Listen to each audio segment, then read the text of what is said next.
From a young age, Emma had always been drawn to the towering Gothic mansion that sat at the end of her quiet street. It was a looming presence, casting a dark shadow over the otherwise peaceful neighborhood. Every Halloween, she and her friends would dare each other to go up to the ornate, creaky front door and knock, but none of them ever had the courage to actually enter. One summer, when Emma was 14, a new family moved in next door to the abandoned house. They were friendly enough, but Emma couldn't help but be curious about the strange, reclusive man who had bought the old mansion. From her bedroom window, she would watch as he came and went at odd hours of the night, always carrying something heavy and wrapped in a tarp. As the weeks passed, Emma's curiosity turned to suspicion. She began to notice an eerie silence that seemed to emanate from the abandoned house.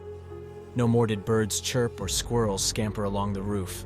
The overgrown garden surrounding the mansion appeared to be slowly dying, as if some dark force was sapping the life from it. One night, Emma decided to investigate. She crept out of her house, her heart pounding in her chest. She reached the abandoned house and pushed open the front door. It creaked ominously as it swung inward, revealing a dark, musty interior. Emma's eyes adjusted to the darkness, and she saw a staircase leading down to the basement.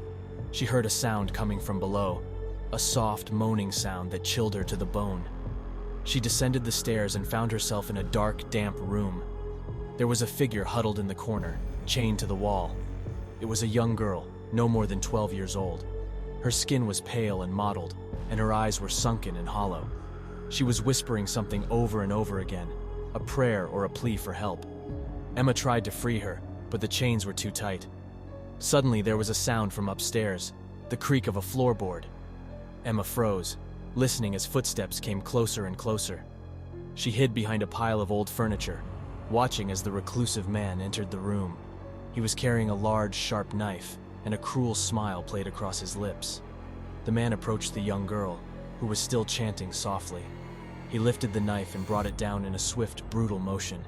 Emma screamed, but no one heard her.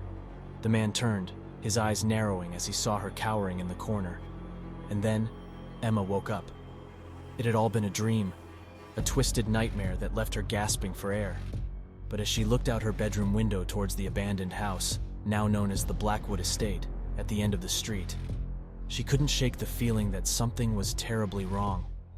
The mansion seemed to be pulsing with an otherworldly energy, and Emma knew that she had to uncover the truth about the reclusive man and his sinister deeds.